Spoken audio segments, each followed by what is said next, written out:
अजीज दोस्तों नमस्कार।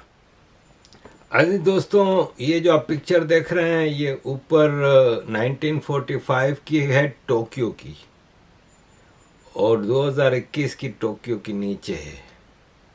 ज़मीन आसमान का फ़र्क है।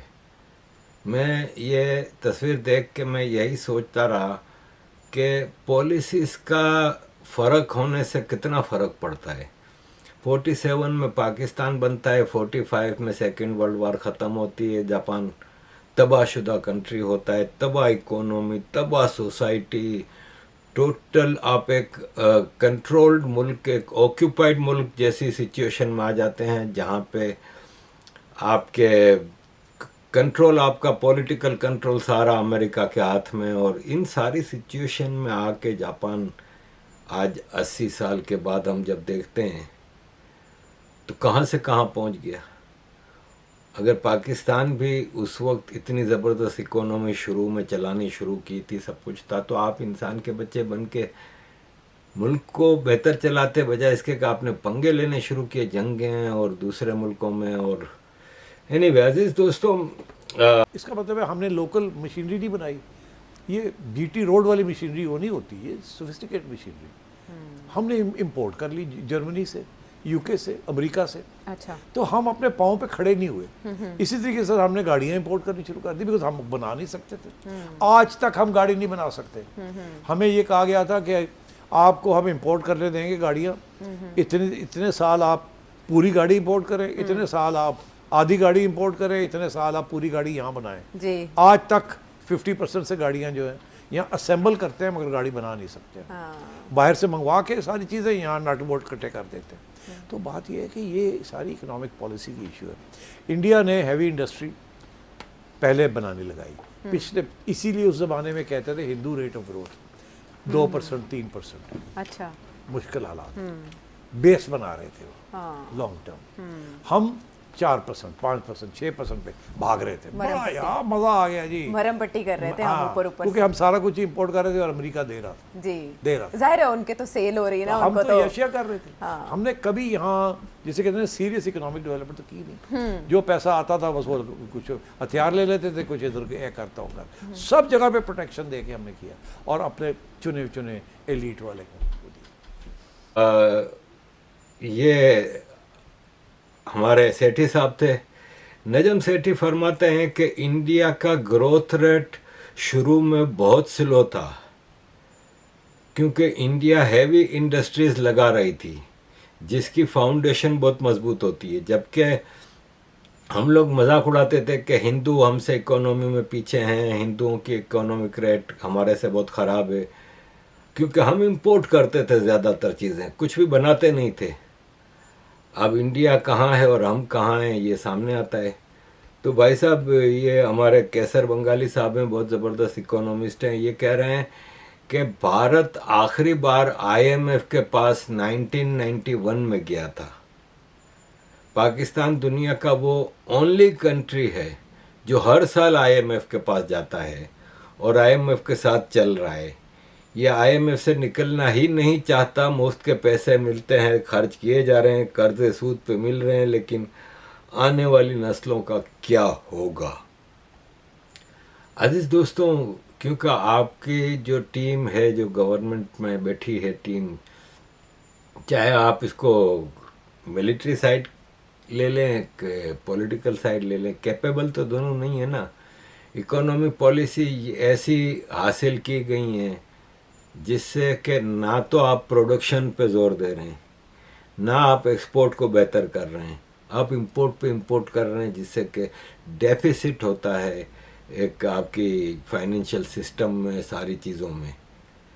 और जैसे एक मिसाल है, 1992 में पाकिस्तान की जो गवर्नमेंट की जो इंडस्ट्रीज़ थी, जो जुल्फ़िकार अली भुट्टो ने नेशनलाइज कर ली थी, सिल्क मिल्स और दूसरी कॉटन मिल्स और मिलें, कारखाने, सब कुछ हासिल कर ली थी, तो 92 में प्राइवेटाइजेशन नवाज शरीफ ने शुरू किया था। उसमें 100 से ज़्यादा इंडस्ट्रियल यूनिट्स प्राइवेटाइज किए गए, महंगे दामों, सस्ते दामों में अपने अपने मनपसंद लोगों को किकबैक लेके दिए गए।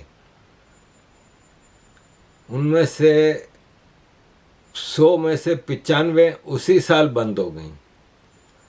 ये खरीदी गई थी इंडस्ट्रीज ज़मीन हासिल करने के लिए, उन पर हाउसिंग सोसाइटीज़ बना दी गई हैं। कराची में जो नया नाज़माबाद है वहाँ पे सीमेंट प्लांट हुआ करता था। अजीज़ दोस्तों, ये इस मुल्क की इकोनॉमी का हाल है। इन्होंने कहीं से कोई कोशिश ही नहीं की, कहीं से कैपेबिलिटी नहीं है ना। इनकी कैपेबिलिटी क्या है? Yes sir, no sir.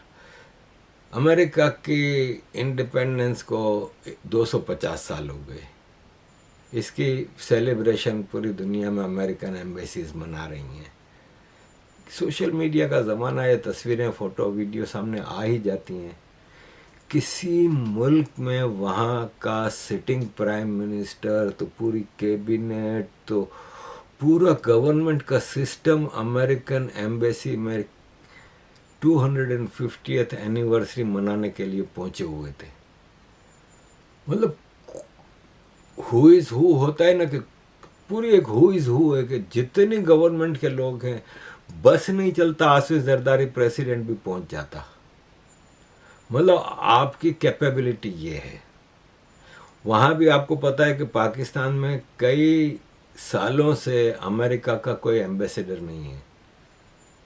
Ambassador की वहाँ आपको ज़रूरत होती है जहाँ पे आपको लोकल कम्युनिटी के साथ डील करना है। आपने यहाँ पे तो सीधा सीधा आसिम मुनीर, जेडी वैंस चल रहा है सिलसिला, हर चीज़ कंट्रोल में, हर चीज़ ऑर्डर पे चल रही है। तो यहाँ पे कोई एम्बेसडर तो है नहीं। एक फर्स्ट सेक्रेटरी या सेक्रेटरी लेवल के स्टाफ था, उनके साथ पाकिस्तान की पूरी पॉलिटिकल लीडरशिप पहुंची हुई थी। और वहाँ पे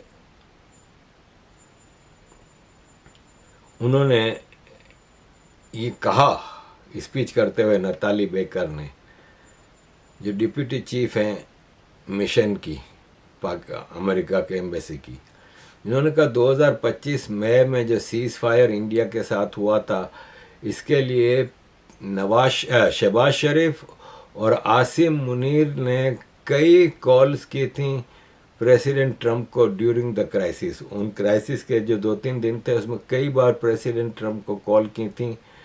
ये साफ हमें पता चल रहा था कि पाकिस्तान मसले को ख़त्म करना चाह रहा है, सीज़ फायर करना चाह रहा है।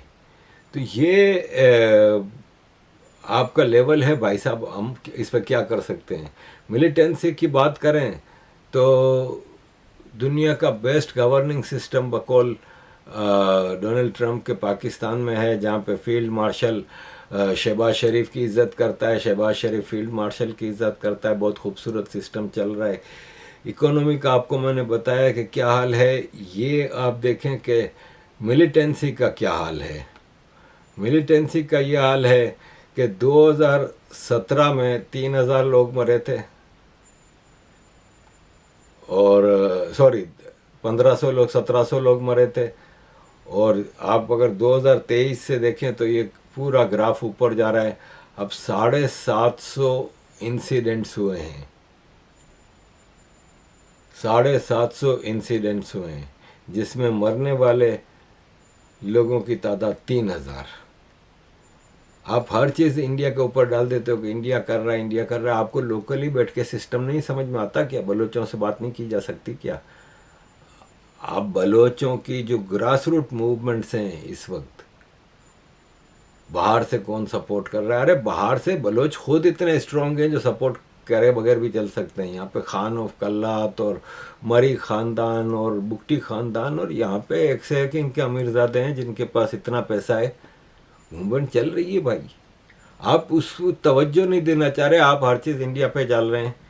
क्यों सोचते हैं ऐसे, मुझे नहीं समझ आई। जो डॉसियर भेजने की पाकिस्तान बात करता है, या बिलावल भुट्टो जो सबूत लेके डेलीगेशन के साथ पूरी दुनिया की तरफ गए जाफर एक्सप्रेस इंसिडेंट के ऊपर, उन सबूतों की क्या कोई स्टैंडिंग नहीं? देखिए बड़ा मुश्किल हो जाता ना ये सबूत।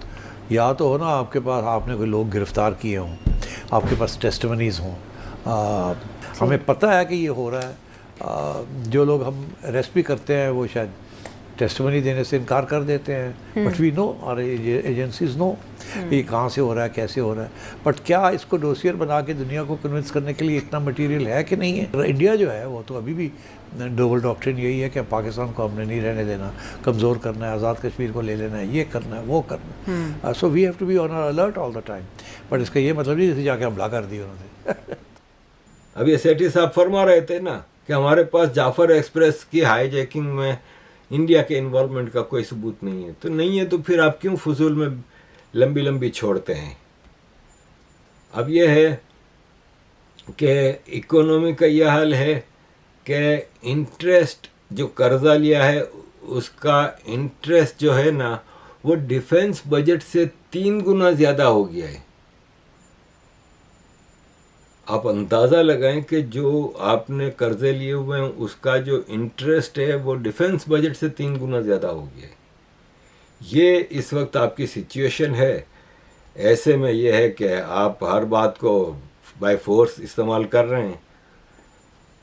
मिफ्ता साहब, आपसे बेहतर कोई नहीं होगा इन दोनों इश्यूज़ को एड्रेस करने के लिए। अगर बरामदात नहीं बढ़ती सर, एफडीआई भी नहीं आ रही, तो फिर आईएमएफ तो अगले प्रोग्राम के लिए हमें तैयार रहना चाहिए।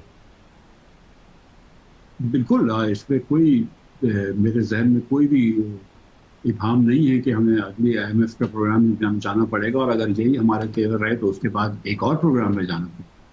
कोई भी हमने ऐसी इस्लाहत नहीं की कि जिसकी वजह से हमारी एक्सपोर्ट्स बढ़ी हो। आज पाकिस्तान में हिंदुस्तान, बांग्लादेश, श्रीलंका, हमारे खत्ते में तो बिजली सबसे महंगी है, लेकिन थाईलैंड, वियतनाम, कंबोडिया और मलेशिया से भी महंगी बिजली, इंडोनेशिया से भी महंगी बिजली, इन तमाम ममालिक से महंगी गैस है, इन तमाम ममालिक से ज़्यादा टैक्स रेट्स हैं, और इन तमाम ममालिक से ज़्यादा इंटरेस्ट रेट्स हैं।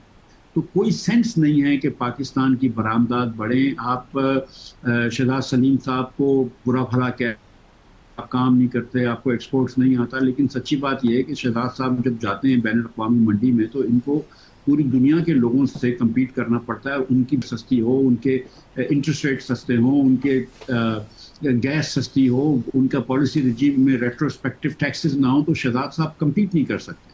और इसी वजह से पाकिस्तान में देखें, हम एहसन इकबाल साहब ने 60 बिलियन का प्लान बनाया था एक्सपोर्ट्स का, लेकिन हर साल एक्सपोर्ट्स कम हो रही है, और export as a percentage of GDP तो हम 15 साल से कम कर रहे हैं। सच्ची बात यह है नदीम भाई कि हमने अपने मुल्क को एक रेमिटेंस कंट्री बना दिया है। जो गरीब मुल्क होते हैं कि जिसके अंदर म्यांमार हो गया, नेपाल हो गया, थोड़ा फिलीपींस हो गया, कि जिसके अंदर रेमिटेंस आते हैं कि भाई हम बच्चों को बढ़ा करके बाहर भेज दें, वो $200-400 अपनी माँ को, बीवी बच्चों को भेज दें, बस उस पर हमारा गुजारा होता है। आप देख लीजिए कि हमारी एक्सपोर्ट्स जो है वो बिल्कुल नहीं है। $20 बिलियन पिछले साल से भी कम है। मिफ्ता इस्माइल ने, एक्स फाइनेंस मिनिस्टर हैं, बिल्कुल कहा कि आईएमएफ के बगैर तो आप चल नहीं सकते। अब आईएमएफ का भी हाल देखें। आईएमएफ से जो लोग आते हैं ना पैसे देने के लिए, यानी जो नेगोशिएशंस करते हैं, और वो जीन्स पहन के, नॉर्मल कपड़े पहन के, नॉर्मल जूते पहन के घूम रहे होते हैं। और जो मांगने वाले हैं पाकिस्तानी, जब वो उनके सामने जाते हैं तो फिलिप पाठक की घड़ी पहनी होती है, कर्नाली के सूट पहने हुए होते हैं।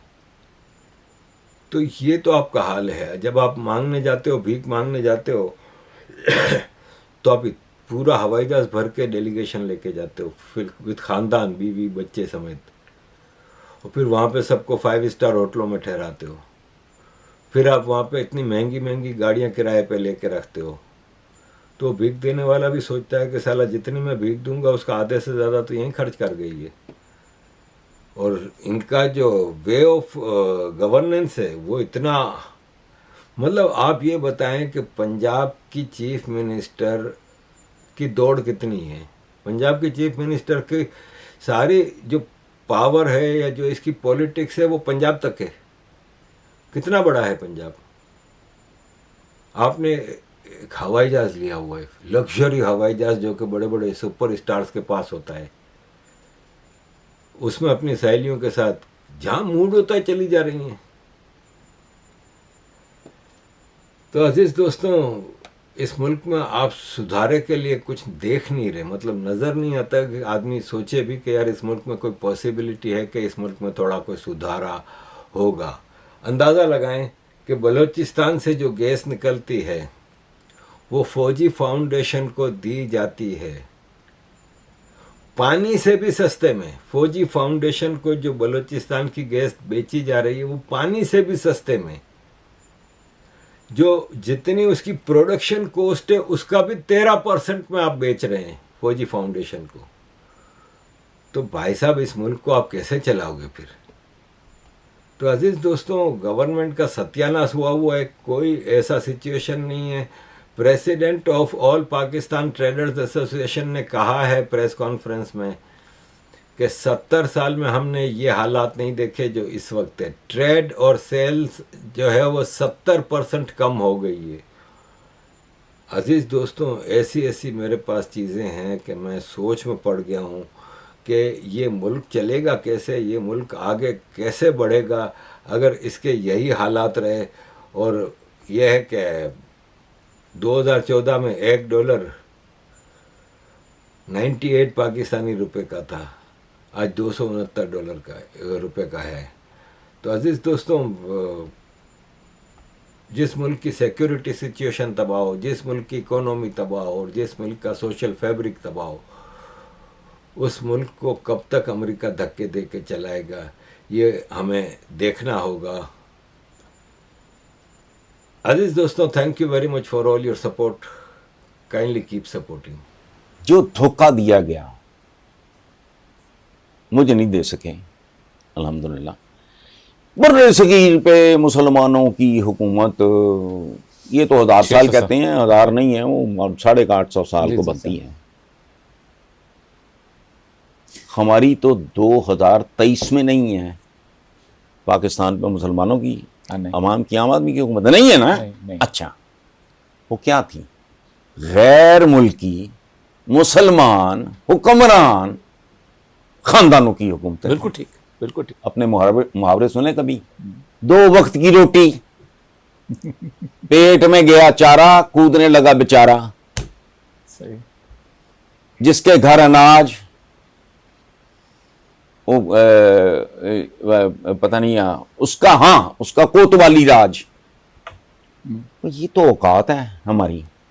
वही हो रहा है हमारे साथ आज भी। कत्ल नहीं, ये नवाज शरीफ आ गया तो फलाना आ गया टमकाना, तो कुछ भी नहीं। अवाम आज भी रियाया हैं, कल भी थे और आइंदा भी रहे। वो तो आप बिल्कुल ठीक है।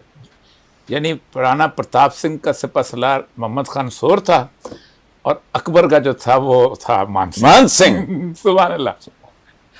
Elite elite. वो चाहे हिंदू था इसलिए छोड़ ये जो